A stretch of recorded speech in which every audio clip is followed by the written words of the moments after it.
നമുക്കറിയാം LDF കൺവീനറാണ് സഖാവ് EP Jayarajan. അതുപോലെ തന്നെ കേരളത്തിൽ BJPയെ വളർത്താൻ ചുമതലപ്പെട്ട മുതിർന്ന ഒരു ഭാജപ നേതാവാണ് ശ്രീ പ്രകാശ് ജാവ്ദേക്കർ. ഇരുവരും ഒന്ന് കണ്ടുമുട്ടി. ഉള്ളൂർ ആക്കുളം പാതയുടെ കരയിലുള്ള ജയരാജപുത്രന്റെ ഫ്ളാറ്റിലായിരുന്നു കൂടിക്കാഴ്ച. ഈ ജാവ്ദേക്കർ അവിടേക്ക് ചെന്നു, ചായ ചോദിച്ചു, ചായ കൊടുത്തു, ചായ കുടിച്ചു, ചായ് പേ ശുക്രിയ നൽകി. ജാവ്ദേക്കർ അവിടെ നിന്ന് പോയി. അതാണ് സംഭവിച്ചത്. അല്ലെങ്കിൽ അത് മാത്രമാണ് സംഭവിച്ചത്, അല്ലെങ്കിൽ അത്രയേ സംഭവിച്ചിട്ടുള്ളൂ. അല്ലാതെ ചായ് പേ ചർച്ച പോലും അവിടെ ഉണ്ടായിട്ടില്ല. അങ്ങനെയാണ് ജയരാജൻ പറയുന്നത്. അദ്ദേഹത്തെ അവിശ്വസിക്കേണ്ട കാര്യമില്ല. ഈ ഉള്ളൂർ ആക്കുളം പാത പണ്ടത്തെ പോലല്ല. കായലും കാടും കുറുക്കനും മറ്റുമൊക്കെ ആയിട്ട് ഒരുമാതിരി വിജനമായിട്ടുള്ള നിലയിലായിരുന്നു പണ്ടൊക്കെ ആ വഴി. ഈ ഇന്ത്യൻ പീനൽ കോഡൊക്കെ ജനിക്കുന്നതിനും വളരെ മുൻപ് അത്യാവശ്യമായി ഒരാൾക്ക് ആരെയെങ്കിലും ഒക്കെ ഒന്ന് കൊല്ലേണ്ടി വന്നാൽ, വളരെ മിതമായി ഒന്ന് കൊല്ലേണ്ടി വന്നാൽ, കൊല്ലപ്പെട്ടവന്റെ ജീവനഷ്ടം വന്ന ശരീരം ഉപേക്ഷിക്കാനൊക്കെ അവിടെ ഉപയോഗപ്പെട്ടിരുന്നു. ഈ പഴമക്കാർ പറഞ്ഞു കേട്ട കാര്യമാണത്. അതെന്തായാലും അക്കാലത്തൊക്കെ ആരെങ്കിലും അതിലേ പോയാൽ അവരെ ഏറിയാൽ പ്രകൃതി ഒന്ന് മാടി വിളിക്കും. എന്നുവെച്ചാൽ അപ്പിടാനോ മൂത്രമൊഴിക്കാനോ ഒക്കെയുള്ള ഒരു തോന്നലാവും അതുവഴിയുള്ള സഞ്ചാരം ആളുകൾക്ക് നൽകുക എന്നാണ് പറഞ്ഞത്. ഇന്ന് സ്ഥിതി അങ്ങനല്ല. വികസനം ആ പ്രദേശത്തെയും പിടിമുറുക്കി. കായലിന്റെ നല്ലൊരു ഭാഗവും മണ്ണിട്ട് നികത്തി. വലിയ നിർമ്മിതികളുണ്ടായി. കച്ചവട സ്ഥാപനങ്ങൾ വന്നു. പായൽ മൂടി അവശേഷിക്കുന്ന കായൽ കര പോലെയായി. പാതയുടെ വീതി കണ്ടമാനം കൂടുകയും ചെയ്തു. ഉള്ളൂർ ആക്കുളം പാത ഏതാണ്ട് ലുലു മാളിലേക്കുള്ള അതിവിശാലമായിട്ടുള്ള ഒരു ഇടപ്പാത പോലെ മാറിപ്പോയി. കായൽ വക്കിൽ വലിയ ഫ്ളാറ്റുകൾ തലപൊക്കി. അതിലൊക്കെ വമ്പൻ മുതലാളിമാരും പുതുപ്പണക്കാരും പരമ്പരാഗത കോടീശ്വരന്മാരും സാമ്പ്രദായിക ലക്ഷപ്രഭുക്കളും അതുപോലെ തന്നെ സാധാ സമ്പന്നരുമൊക്കെ പൊറുതിയും തുടങ്ങി. ഇന്ന് അതുവഴി സഞ്ചരിക്കുന്ന ആർക്കും അപ്പിയിടാനോ അല്ലെങ്കിൽ മൂത്രമൊഴിക്കാനോ ഒന്നുമല്ല തോന്നുക.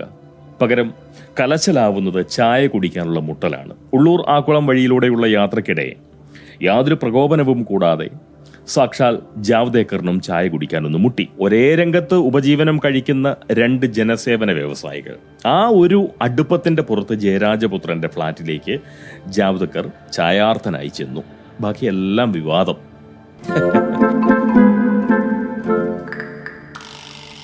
ഇനി ജാവ്ദേക്കറിന് ജയരാജന്റെ ചായ കൂട്ടിക്കൊടുപ്പുകാരൻ നന്ദകുമാരൻ പറഞ്ഞത് നമുക്കൊന്ന് കേൾക്കാം. ജാവ്ദേക്കർ പറഞ്ഞു, ലെഫ്റ്റിൻ്റെ സഹായം ഉണ്ടെങ്കിൽ BJPക്ക് അക്കൗണ്ട് തുറക്കാം. പകരം SNC ലാവ്ലിൻ കേസ് ഞങ്ങൾ കൺസിഡർ ചെയ്യും. സോളിസിറ്റർ ജനറൽ ഓഫ് ഇന്ത്യ അടുത്ത പോസ്റ്റിംഗിൽ പറയും ലാവ്ലിൻ കേസിൽ നിന്ന് CBI പിൻവലിക്കുന്നു. സ്വർണം കള്ളക്കടത്തും മറ്റുമെല്ലാം അന്വേഷണത്തിൻ്റെ ഏകദേശം എത്തി നിൽക്കിയിരിക്കുന്നു. അത് സ്റ്റോപ്പ്. വൈദേഹത്തിനെതിരെയുള്ള പരാതി പറഞ്ഞപ്പോൾ ജയരാജൻ പറഞ്ഞു, വൈദേഹത്തിനുള്ള പരാതികൾ അന്വേഷിച്ചോ, അത് വെച്ച് തന്നെ പറയണ്ട. ഈ ദല്ലാള വർത്തമാനം കമ്മികളെയും സംഖ്യകളെയും കൊങ്ങികളെയും സുടുക്കളെയും അവരെയൊക്കെ ബാധിക്കുന്നത് തീർത്തും വ്യത്യസ്തമായിട്ടുള്ള രീതിയിലാണ്. അതിൽ നിന്നെല്ലാം വേറിട്ട നിലയിലാവും നിഷ്പക്ഷ ബുദ്ധരായിട്ടുള്ള മനുഷ്യർ ഈ സംഭവത്തെ നോക്കിക്കാണുന്നത്. ഈ പോങ്ങൻ അവരുടെ മനോഗതികളെ പറ്റി കൂടുതലൊന്നും ആലോചിക്കുകയോ പറയുകയോ ഒന്നും ചെയ്യുന്നില്ല. എന്തായാലും ഒരു കാര്യം ഉറപ്പാണ്, കൂട്ടിക്കൊടുപ്പ് തൊഴിലാളി ഉന്നയിച്ചിട്ടുള്ള അടിസ്ഥാനരഹിതമായ വെറുമൊരു രാഷ്ട്രീയ ആരോപണമല്ല അത്. എന്നാൽ സഖാവ് ജയരാജനെ പാർട്ടി മാറ്റിക്കെട്ടി സംഘി ജയരാജനാക്കാനായിരുന്നില്ല അത്. ജാവ്ദേക്കറിന്റെ ആവശ്യം മറ്റൊന്നായിരുന്നു. കേരളത്തിൽ BJPക്ക് ഏതാനും സീറ്റുകൾ വേണം. നിലവിൽ അതിന് CPMന്റെ സഹായവും വേണം. CPM വെറുതെ അങ്ങോട്ട് സഹായിക്കേണ്ട കാര്യവുമില്ല. ഈ ലാവ്ലിൻ കേസിൽ നിന്നും സ്വർണ്ണ കള്ളക്കടത്തിൽ നിന്നുമൊക്കെയുള്ള രക്ഷയാണ് മറുസഹായം. ഒപ്പം ജയരാജന്റെ വൈദേകം റിസോർട്ട് പ്രശ്നവും പരിഹരിച്ചു കൊടുക്കും. വൈദേകം എന്ന് കേട്ടപ്പോഴേ ജയരാജൻ പറഞ്ഞത് എന്താണ്? അത് വളരെ പ്രധാനപ്പെട്ട ഒരു കാര്യമാണ്. അവിടെയാണ് സംഗതിയുടെ ഗുട്ടൻസ് കിടക്കുന്നത്. അന്വേഷണം അതിന്റെ മുറയ്ക്ക് നടന്നോട്ടെ, തനിക്കതിൽ യാതൊരു പ്രശ്നവുമില്ല എന്നാണ് ഈ ജയരാജൻ പറഞ്ഞത്. സ്വാഭാവികമായിട്ടും ജയരാജന്റെ ഭാര്യയും അതുപോലെ തന്നെ തിരുവനന്തപുരത്തെ NDA സ്ഥാനാർത്ഥിയായിട്ടുള്ള രാജീവ് ചന്ദ്രശേഖറിന്റെ ഭാര്യയുമൊക്കെ സഹകരിച്ചുകൊണ്ടാണ് ആ പ്രസ്ഥാനം നടത്തിക്കൊണ്ടു പോകുന്നത് എന്നുള്ള ഒരു വാർത്ത പത്രങ്ങളിലൂടെ പോങ്ങൻ അറിഞ്ഞു. സ്വാഭാവികമായിട്ട് അതിന്റെ ഒരു ആത്മവിശ്വാസവും ജയരാജന് കണ്ടേക്കാം. വൈദേകത്തെക്കുറിച്ച് നിങ്ങൾ എന്തന്വേഷിച്ചാലും അതിന്റെ ഒരു ഭാഗത്ത് നിങ്ങളുമുണ്ട് എന്ന് പറയുന്ന ഒരു ധൈര്യമാവാം ജയരാജനെ അങ്ങനെ പ്രതികരിക്കാൻ പ്രേരിപ്പിച്ചത്. അതല്ലെങ്കിൽ തീർച്ചയായിട്ടും അദ്ദേഹത്തിന് അതിൽ കാര്യമായിട്ടുള്ള യാതൊരുവിധ അബദ്ധവും പറ്റിയിട്ടില്ല എന്നുള്ള ആത്മവിശ്വാസം അല്ലെങ്കിൽ അതിന്റെ തിരിച്ചറിവ് അങ്ങനെയും ആവാം. അതെന്തായാലും അങ്ങനെ പറഞ്ഞതിന് ഒരൊറ്റ അർത്ഥമേ ഉള്ളൂ, ആ പണി യഥാർത്ഥത്തിൽ പിണുങ്ങാണ്ടിക്കുള്ളതാണ്. ലാവ്ലിൻ, സ്വർണ്ണക്കള്ളക്കടത്ത്, മറ്റ് വിധ്വംസക പ്രവർത്തനങ്ങൾ, ഇവയിൽ നിന്നെല്ലാം മരമനനെ ഊരിക്കൊടുക്കും. പകരം BJPക്ക് കേരളത്തിലെ ഏതാനും സീറ്റ്. ഇതാണ് അവരുടെ കൂടിക്കാഴ്ചയുടെ ലക്ഷ്യ ചുരുക്കം. അപ്പോൾ ഫലത്തിൽ നമ്മൾ ചർച്ച ചെയ്യേണ്ടത് ഭാരതീയ ജനതാ പാർട്ടിയിലേക്ക് ജയരാജൻ പോകാൻ പോകുന്നു, അതിനുവേണ്ടി ചർച്ച നടത്തി എന്നുള്ളതല്ല. ഈ ലാവ്ലിൻ കേസിലും അതുപോലെ തന്നെ സ്വർണ്ണക്കള്ളക്കടത്തിലും മറ്റ് പരിപാടികളിലുമൊക്കെ അതിൽ നിന്നെല്ലാം പിണങ്ങാണ്ടിയെ ഊരിക്കൊടുക്കും, ഓൻ്റെ മോളെയും രക്ഷിച്ചെടുക്കും. അതാണ് ഒരു ഡീൽ എന്ന് വേണമെങ്കിൽ നമുക്ക് മനസ്സിലാക്കാം. വേണമെങ്കിൽ മനസ്സിലാക്കിയാൽ പോരാ, തീർച്ചയായിട്ടും വളരെ ഗൗരവത്തോടുകൂടി അതാണ് ചർച്ച ചെയ്യേണ്ടത്. അതാണ് പോങ്ങൻ്റെ ഒരു കാഴ്ച. എന്തായാലും എനിക്കത് ദല്ലാളൻ പറഞ്ഞതിൽ അതിശയമോ അവിശ്വാസമോ ഒട്ടും തന്നെയില്ല. കാരണം മാസങ്ങൾക്ക് മുന്നേ പോങ്ങൻ ഈ സാധ്യത അത് പറഞ്ഞതാണ്. അതിൻ്റെ പേരിൽ ഒരുപാട് പേർ ഇവിടെ നിന്ന് കാഴ്ച മതിയാക്കിയും പിണങ്ങിയും ഒക്കെ പോവുകയും ചെയ്തു. ഇനിയും തീർച്ചയായിട്ടും പോവുകയും ചെയ്യും. അതെന്തോ ആവട്ടെ, എന്തു തന്നെ ആയാലും പോങ്ങൻ അതൊന്നും ചുമ്മാ പറഞ്ഞതായിരുന്നില്ല. നമ്മുടെ കേരളത്തിലെ രാഷ്ട്രീയ കാര്യങ്ങളിൽ പക്ഷബുദ്ധി കൂടാതെ താല്പര്യം കാണിക്കുന്ന ആർക്കും മനസ്സിലാവുന്ന കാര്യം മാത്രമാണ് ഈ പോങ്ങനും പറഞ്ഞത്. അതല്ലാതെ അതെൻ്റെ നിരീക്ഷണ പാടവം കൊണ്ടോ വിശകലന ബുദ്ധി കൊണ്ടോ ഒന്നും പറഞ്ഞതല്ല. ഏതൊരാൾക്കും അത്യാവശ്യം നമ്മുടെ കേരളത്തിൽ നടക്കുന്ന രാഷ്ട്രീയ കാര്യങ്ങളെ സസൂക്ഷ്മം നിരീക്ഷിക്കുകയും മനസ്സിലാക്കുകയും ഒക്കെ ചെയ്യുന്ന, അല്ലെങ്കിൽ അതിനെക്കുറിച്ചൊക്കെ ആലോചിക്കുകയും ചെയ്യുന്ന ഏതൊരാൾക്കും ഇതൊക്കെ പിടികിട്ടും. അവിടെ നിൽക്കട്ടെ. അത് ഒന്നാം പിണറായി സർക്കാരിനോളം കഴിവുകെട്ട ഒരു സർക്കാരിനെ കേരളം അതുവരെ കണ്ടിട്ടില്ല എന്നുള്ളതാണ് വാസ്തവം. എണ്ണിയാൽ തീരാത്തത്ര അഴിമതികൾ, മലയാളികളുടെ വിവരങ്ങളുടെ വിൽപ്പന, മറ്റ് നാടൻ കൊള്ളരുതായ്മകൾ, നാണം കെട്ട പ്രീണന ബുദ്ധി, വർഗീയ ധ്രുവീകരണത്തിന്റെ ഫലപ്രദമായിട്ടുള്ള നടത്തിപ്പ്, അധർമ്മത്തിൽ അധിഷ്ഠിതമായിട്ടുള്ള ചെയ്തികൾ, അങ്ങനെ എങ്ങനെ നോക്കിയാലും സമ്പൂർണ്ണ പരാജയമായിരുന്നു ഒന്നാം പിണറായി സർക്കാർ. എന്നിട്ടും രണ്ടാം പിണറായി സർക്കാർ സംഭവിച്ചു. എന്താ കാര്യം? പൊതുസമൂഹത്തിന്റെ ജനാധിപത്യ ബോധമില്ലായ്മ മാത്രമല്ല അതിന് കാരണമായത്. ഒന്നാം പിണറായി സർക്കാർ എത്രത്തോളം പരാജയമായിരുന്നു, അതിലും പരാജയമായിരുന്നു കേരളത്തിലെ പ്രതിപക്ഷം. അതുകൊണ്ടാണ് രണ്ടാം പിണറായി സർക്കാർ സംഭവിച്ചത്. രണ്ടാം പിണറായി സർക്കാരിന്റെ തുടർച്ചയും ഇവിടെ സംഭവിക്കും. CPM-ന്റെ അല്ല, BJP-യുടെ ആവശ്യമാണത്. കേരളത്തിലെ ഏറ്റവും പ്രായം കുറഞ്ഞ രണ്ടാമത്തെ മുഖ്യമന്ത്രിയായി മുഹമ്മദ് റിയാസനം കേരളം ഭരിക്കണം. മുസ്ലിം ലീഗ് ഇടതുപക്ഷത്തിനൊപ്പം ചേരണം. കേരളീയ ജനസംഖ്യയുടെ ഏതാണ്ട് 30% വരുന്ന മുസൽമാന്മാർ സുന്നി, ഷിയ, സുഡു തിരുരോമ ഭേദം കൂടാതെ ഒന്നടങ്കം മുഹമ്മദ് റിയാസനത്തിന്റെ ചുവട്ടിൽ വരണം. അങ്ങനെ communist party of India Marxist എന്നതിൽ നിന്നും communal party of Islam Muhammad റിയാസനം എന്നതിന്റെ സംവൃത രൂപമായി CPIM മാറണം. അതോടെ ഉറങ്ങിക്കിടക്കുന്ന ഹിന്ദുക്കൾ ഒന്നടക്കം ഉണരുമെന്നാണ് BJP കണക്ക് കൂട്ടുന്നത്. ആ ഉണർവിൽ കോൺഗ്രസ് തകരുമെന്നും അവർ വിശ്വസിക്കുന്നു. അങ്ങനെ വരുമ്പോൾ കോൺഗ്രസിന്റെ കട്ടിൽ ന്യായമായും പിന്നെ BJPക്കുള്ളതാണല്ലോ. അപ്പോൾ ഹിന്ദു ഉണരണമെങ്കിൽ മൂന്നാം വട്ടവും ഇടത് സുഡു ഭരണം ഇവിടെ സംഭവിക്കണം. അവരുടെ മൂന്നാം വട്ട ഭരണം കഴിഞ്ഞ് 2031 വരുന്ന ഇലക്ഷനിൽ ഉണർന്നെഴുന്നേറ്റ 54% ഹിന്ദുക്കളും കൂടി ഒറ്റക്കെട്ടായി വോട്ട് ചെയ്ത് BJPയെ ഭരണത്തിലെത്തിക്കും. 2031 നമ്മുടെ മുരളീധരൻ ജിക്ക് വയസ്സ് ഏതാണ്ട് 73, ഏതാണ്ടെന്നല്ല ഉറപ്പിച്ച് പറയാം 73 വയസ്സ്. എന്ന് വെച്ചാൽ മുഖ്യമന്ത്രിയാവാൻ പറ്റിയ പ്രായം.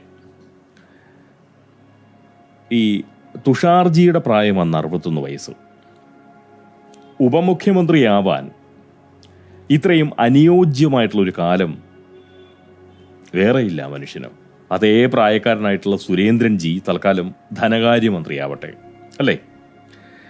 2036 പ്രായാധിക്യം കാരണം മുരളീധരൻ ജിയെ മാറ്റി നിർത്തിക്കൊണ്ട് സുരേന്ദ്രൻജിക്ക് മുഖ്യമന്ത്രിയും ആവാം. 2036 തെരഞ്ഞെടുപ്പിൽ സ്വാഭാവികമായിട്ടും ഈ പറയുന്ന 54% ഹിന്ദുക്കളും കൂടി ഒറ്റക്കെട്ടായിട്ട് ഉണർന്നെഴുന്നേറ്റ് വീണ്ടും 2036 വോട്ട് ചെയ്ത് BJP ജയിപ്പിക്കുമ്പോൾ അന്ന് സുരേന്ദ്രൻ ജി മുഖ്യമന്ത്രിയാവും. കാരണം 2036 ആകുമ്പോഴത്തേക്കും മുരളീധരൻ ജിക്ക് കണ്ടമാനം പ്രായം വരും. സ്വാഭാവികമായിട്ടും പിന്നെ അദ്ദേഹത്തെ അങ്ങോട്ട് ഒഴിവാക്കുക എന്നേ മാർഗമുള്ളൂ. എന്തായാലും ഇതൊക്കെ നടക്കണമെങ്കിൽ ഹിന്ദുക്കൾ ഉണരണം. അത് ഉണരണമെങ്കിൽ മൂന്നാം വട്ടവും ഇവിടെ കമ്മ്യൂണിസ്റ്റ് ഭരണം സംഭവിക്കണം. അതെന്തായാലും 2031 ആകുമ്പോഴേക്കും ജയരാജൻ സഖാവിനൊക്കെ 81 വയസ്സ് കഴിയും. അതുകൊണ്ട് ഇനി അങ്ങോട്ട് മക്കളുടെയും ചെറുമക്കളുടെയും ഒക്കെ ഭാവി സുരക്ഷിതമാക്കിയാൽ മാത്രം മതിയാവും അദ്ദേഹത്തിനൊക്കെ. അല്ലാതെ ഇനി നാട്ടുകാരെ വളർത്തേണ്ടതും പാവപ്പെട്ടവരെ പിടിച്ച് ധനികരാക്കേണ്ടതും ദരിദ്രരുടെ ജീവിതത്തെ സമൃദ്ധിയിലേക്ക് കൊണ്ട് എറിഞ്ഞു കൊടുക്കേണ്ടതിൻ്റെ ഒന്നും ആവശ്യം അവർക്ക് ആർക്കും ഇല്ല. ഇനി സ്വന്തം കാര്യം അവർക്ക് നോക്കാനുള്ള പ്രായം 80 വയസ്സ് വരെയൊക്കെ മതി രാഷ്ട്ര സേവനം അല്ലെങ്കിൽ പൊതുജന സേവനം എന്ന് പറയുന്നത്. 81 വയസ്സ് കഴിഞ്ഞാൽ പിന്നെ കുമ്മക്കളുടെയും കൊച്ചുമക്കളുടെയും ഒക്കെ ഭാവി സുരക്ഷിതമാക്കേണ്ട ഒരു കാലമാണ്. അതുപോലെ 86-കാരനായിട്ടുള്ള പിണങ്ങാണ്ടിയുടെ ഇരട്ടച്ചങ്ങിന് 2031 വലിയ വിലയൊന്നും ഉണ്ടാവാനുള്ള സാധ്യതയില്ല.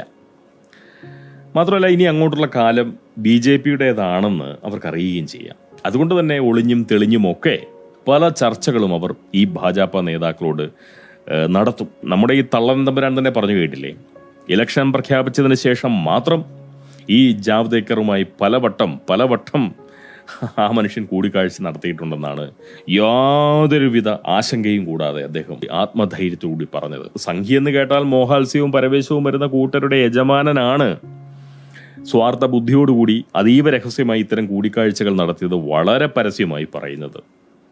അത് പറയേണ്ട ഗതികേട് വന്നുപെട്ടതുകൊണ്ടാണ് പറഞ്ഞത്, അല്ലാതെ അദ്ദേഹത്തിന്റെ ധൈര്യത്തിന്റെ പുറത്തൊന്നുമല്ല. ആത്മബോധം നഷ്ടപ്പെട്ടത് വഴിയുണ്ടായിട്ടുള്ള, അല്ലെങ്കിൽ ഉള്ളിൽ കിടുക്കം തട്ടിയത് വഴിയുണ്ടായിട്ടുള്ള ആലോചനക്കുറവിൽ നിന്നാണ് ഇത്തരം സത്യങ്ങളൊക്കെ പുറത്തു വന്നത്. മാധ്യമധർമ്മക്കാരന്മാരത് ആഘോഷിക്കാതിരിക്കുന്നത് അവരുടെ ഒരു ഉണ്ടചോറിനോടുള്ള നന്ദി എന്ന് കൂട്ടിയാൽ മതി. എന്തായാലും ഇതൊക്കെ കേൾക്കുമ്പോൾ ഈ പ്രധാനമന്ത്രിയുടെ ക്ഷണത്തിനൊപ്പം ശകലം ഭക്ഷണം കഴിച്ച പ്രേമചന്ദ്രന് നവകേരളത്തിൽ നേരിടേണ്ടി വന്നിട്ടുള്ള പ്രബുദ്ധാക്രമണം എത്ര വലുതായിരുന്നു എന്ന് നമ്മൾ മറക്കരുത്. BJPക്ക് പറയത്തക്ക നേട്ടമൊന്നും കേരളത്തിൽ ഉണ്ടാക്കാൻ കഴിഞ്ഞില്ലെങ്കിൽ ഈ ജാവ്ദേക്കറിന് വലിയ രാഷ്ട്രീയ നഷ്ടമുണ്ടാവും. BJPക്ക് കേരളത്തിൽ നേട്ടമുണ്ടായാൽ ലാഭം ജാവ്ദേക്കറിന്. അതുപോലെ തന്നെ BJPക്ക് കേരളത്തിൽ നേട്ടമുണ്ടാക്കി കൊടുത്താൽ മരമന്ന തിരുമനസിന് വലിയ ഗുണമുണ്ടാവും. നഷ്ടങ്ങൾ നേടാനല്ലല്ലോ ഇക്കാലത്ത് ആരും ഈ ജനസേവന വ്യവസായികളാവുന്നത്, അല്ലേ? പിണങ്ങാണ്ടിയുടെ അത്തരം സ്വാർത്ഥ ചിന്തയിൽ പോങ്ങന് പക്ഷേ ഒട്ടും തന്നെ നീരസമില്ല. കമ്മികളുടെ രാജാവ് എന്ന നിലയിൽ ദേശവിരോധവും സാമൂഹ്യദ്രോഹവും മനുഷ്യവിരുദ്ധതയും സ്വാർത്ഥ മോഹങ്ങളുമൊക്കെ ദ്വിമാറ മരമനന്റെ യോഗ്യതകളാണ്.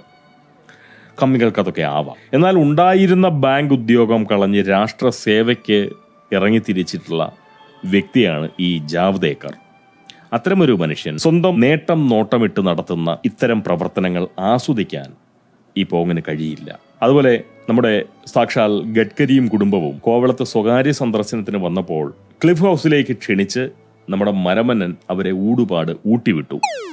സൽക്കാരം മരമന്നന്റെ ഒരു ബലഹീനതയാണ്.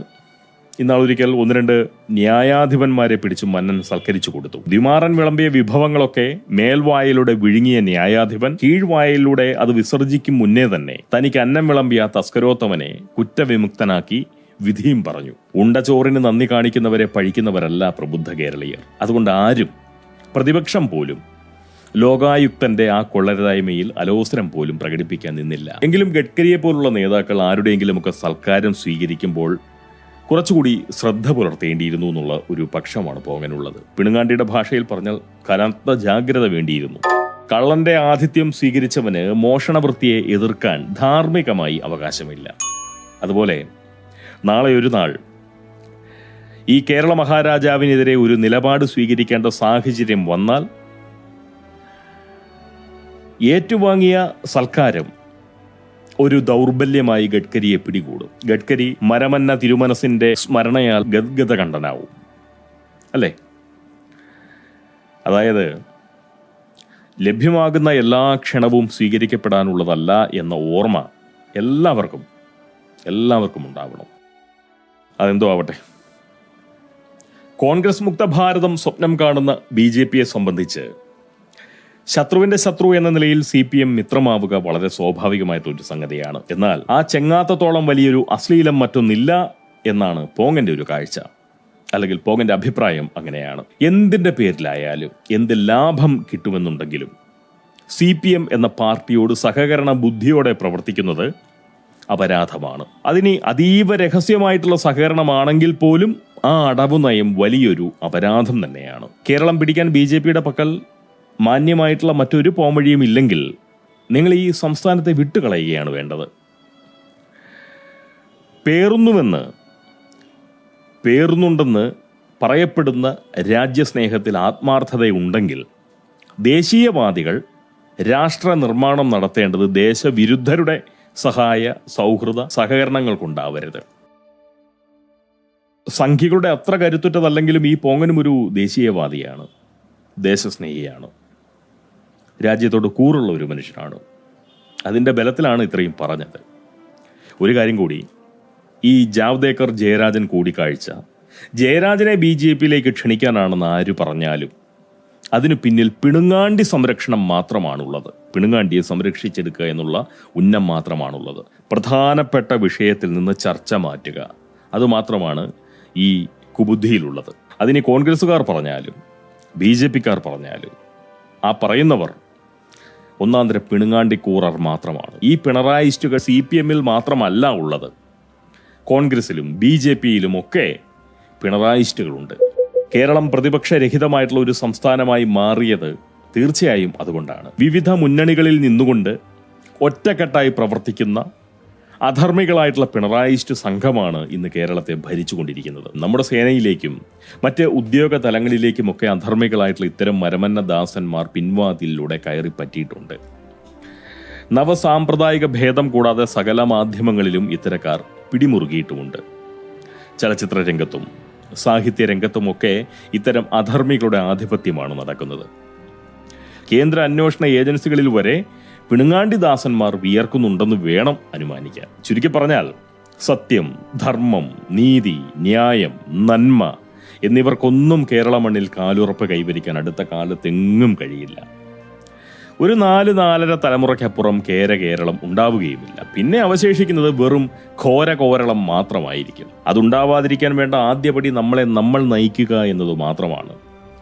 നമ്മുടെ ബുദ്ധിയും ചിന്തയുമാവണം നമ്മൾ ഓരോരുത്തരെയും സ്വാധീനിക്കേണ്ടത്. പൊതുജനത്തെ ഇനി നയിക്കേണ്ടത് പൊതുജനത്തിന്റെ വിവേകമാവണം. യജമാനനെ പിന്തുടരുന്ന നായകളെ പോലെ നേതാക്കൾ നയിക്കുന്ന വഴിയെ നടക്കുന്ന അണിയാളരായി അല്ലെങ്കിൽ ഇരുകാലി പട്ടികളായി നമ്മൾ പൗരന്മാർ നടന്നാൽ ജനാധിപത്യം കെട്ടുപോകും, അല്ലെങ്കിൽ നാട് നശിക്കും. രാഷ്ട്രീയ നേതൃത്വം, മതമേലധ്യക്ഷന്മാർ, സമുദായ നേതാക്കൾ എന്നിവരുടെ ആജ്ഞകളെ അനുസരിച്ച് നടക്കുന്ന ഇരുകാലി പട്ടികളായി തീർക്കാനുള്ളതല്ല മനുഷ്യ ജീവിതം. ആത്മാഭിമാനം എന്ന ഒരേ ഒരു ഗുണം പേറാനുള്ള കഴിവ്, ആ ഒരു കഴിവ് പൊതുജനങ്ങൾക്കുണ്ടായാൽ മാത്രം മതി നാട് നന്നാവാൻ.